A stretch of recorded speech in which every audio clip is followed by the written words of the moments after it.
पूर्णिया जिले के बनमनखी प्रखंड के अंतर्गत ग्राम पंचायत अभयराम चकला वार्ड नंबर 16 से नीरज कुमार वार्ड सदस्य में निर्वाचित हुआ है। नीरज कुमार के वार्ड सदस्य के बनने से पंचायत की जनता में हर्ष देखा जा रहा है। समाज सेवा के पृष्ठभूमि में नीरज कुमार की पहली संसद है और जनता ने वार्ड सदस्य के रूप में नीरज कुमार को निर्वाचित किया है। नीरज कुमार ने प्राइम न्यूज को दिए गए साक्षात्कार में कहा है कि जनता ने जिन उम्मीदों को लेकर मुझे चुना है, मेरा प्राथमिकता उद्देश्य विकास, शिक्षा, स्वास्थ्य और समाज सेवा का होगा। पंचायत के स्तर पर वार्ड सदस्य पद के विभिन्न प्रकार का सरकारी फंड जनता के साथ विकास करेंगे, बड़ी ईमानदारी से जनहितों के लिए कार्य करेंगे। मैं मानवता के आधार पर विकास पर ध्यान रखते हुए करूंगा, जैसे कि पेंशन, मवेशी और बकरी भवन की व्यवस्था, राशन कार्ड, बीपीएल, प्रधानमंत्री आवास योजना और गली नली में सोलिंग का विकास कराएंगे। सभी योजना का लाभ गरीब से गरीब आदमी तक दिलाएंगे। हर समय सुख दुख में साथ रहकर समाज के विकास पर ध्यान रखते हुए करूंगा। अभयराम चकला पंचायत के समस्त वासियों को शिवरात्रि और होली की ढेर सारी शुभकामना हो। पूर्णिया से हमारे प्राइम न्यूज की खास रिपोर्ट एमडी नौशाद के साथ। अपना परिचय बताएंगे।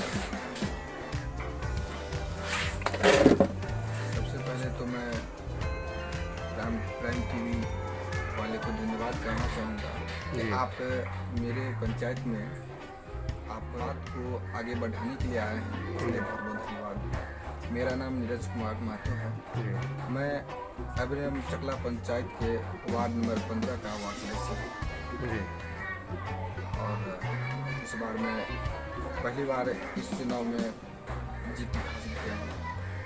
जी, थोड़ा जोर से बोलिए सर। सर, आप एक टीचर है, कोचिंग सेंटर चलाते हैं? हाँ, एक सेवा के रूप में हम एक कोचिंग सेंटर चलाते हैं जी। जब से हम मतलब गांव आ गए, पहले पटना में रहते थे, वहाँ पे जनरल कंपटीशन की तैयारी करते थे जी। तो बाद में किस कारणवश जब लगा कि हम बाहर नहीं रह सकते हैं जी। तो हमको लगा कि नहीं, हमारे गांव में और शिक्षा की व्यवस्था विकास के लिए हमें सेवा के रूप में ये काम जी करने लगे। जी। सर, एक तो आप युवा हैं और पढ़ाई मतलब छोड़ करके आप कोचिंग सेंटर खोल लिए हैं बच्चे को शिक्षा देने के लिए, और आप राजनीतिक में भी आ गए हैं। आपका राजनीतिक में आना, आपका मेन एजेंडा क्या था सर? मेन एजेंडा है, हम अपने गांव में जब आए तो ये मेरा एक राजनीतिक मेरा विचारधारा नहीं था जी। ना ही कोई शिक्षा को लेकर मेरा कोई विचार था जी। भविष्य को लेकर हम सोचते थे कि हम MBA करेंगे और भविष्य मतलब बिजनेस से जुड़ा हुआ था जी। लेकिन गांव आने के बाद जो यहाँ की हम अपना समय जब हम एजुकेशन में देने लगे, जो समय जो उनको स्कूली शिक्षा जो है सही ढंग से नहीं मिल रहा है।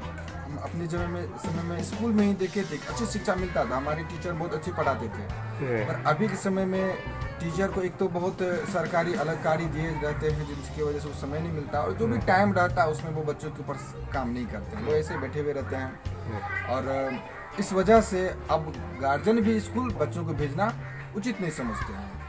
तो ये तो आवाज़ करना चाहते हैं जो मुख्य रूप से हमारे गांव में शिक्षा की कमी है, स्वास्थ्य को लेकर बहुत अभी कमी है, उनको जानकारी नहीं है। सर, आपके मतलब पंचायत में स्वास्थ्य केंद्र नहीं है क्या?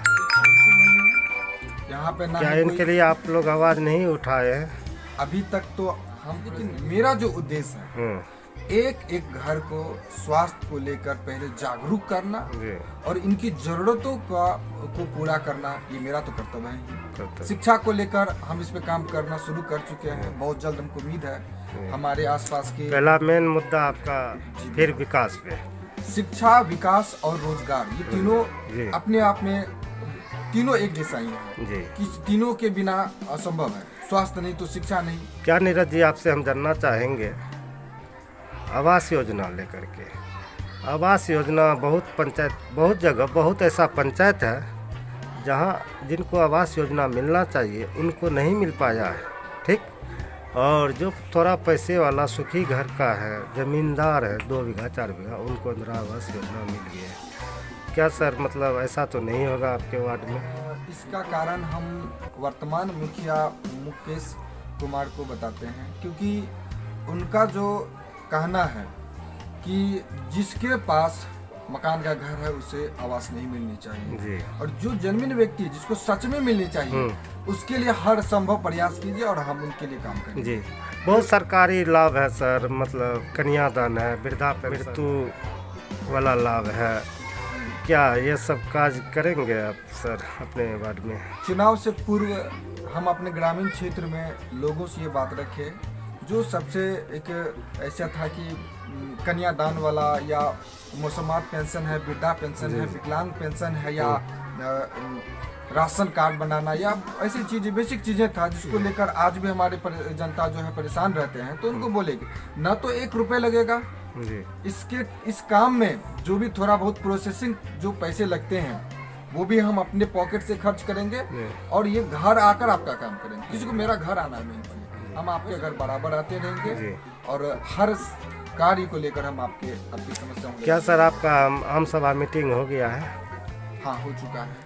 क्या आप कितना प्रस्ताव रखे हैं सर? मतलब आवास योजना है, वृद्धा पेंशन है, विधवा पेंशन है, बहुत ऐसा है।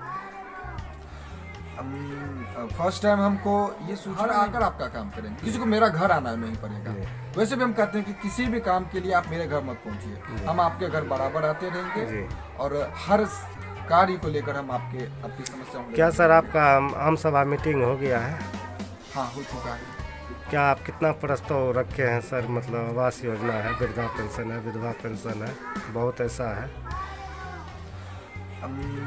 फर्स्ट टाइम हमको ये सूचना नहीं मिला था, ये जो आम सभा जो हुआ था तो हमको ये सूचना नहीं मिला था कि आप अपने वार्ड के जो काम हैं उनके बारे में भी आप रिपोर्ट बनाइए। और सोचिए आप नहीं बना करके मतलब पेश किए थे आम सभा में? दिए हैं। उस वक्त जाने के बाद हमको जो पता चला तो मुख्य रूप से हम अपने स्कूल को लेकर दिए, क्योंकि स्कूल का जो एक खेल का जो मैदान है वो बाउंड्री वॉल नहीं किया हुआ है, तो उनको लेकर दिए और वहाँ पे बहुत क्षति भी पहुँचा दिया जाता है आसपास के चोर चक्के के द्वारा। तो सीसीटीवी कैमरा का वहाँ पे व्यवस्था करवाए और जगह जगह पे हम ये बात रखे कि आप शौचालय बनवाइए और हर पोल पे LED बल्ब भी लगना चाहिए। सब चीज के बारे में भी हम बात की है और बहुत तरह की चीजें था।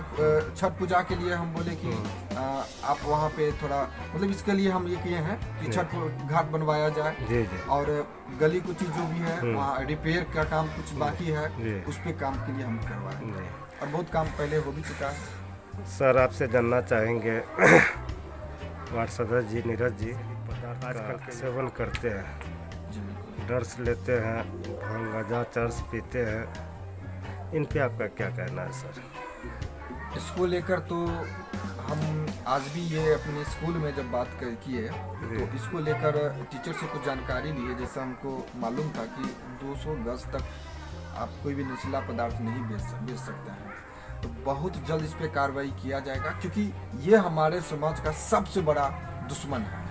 आज विकास के जो विकास में जो सबसे बड़ा बाधा आ रहा है वो जो हमारे नवयुवक हैं जो आज नशीले पदार्थ में वो शारीरिक रूप से कमजोर हो चुके हैं, मानसिक रूप से कमजोर हो चुके हैं, तो उसे सही रास्ता भी समझ में नहीं आ रहा है। तो ये चीज़ मेरे लिए बहुत ही सबसे मतलब चिंताजनक भी है और इस पर हम बहुत काम कर रहे हैं, पहले भी हम इस पर काम कर चुके हैं। क्या सर आप अपने वार्ड से लेकर पूरे अगर मतलब ऐसा मतलब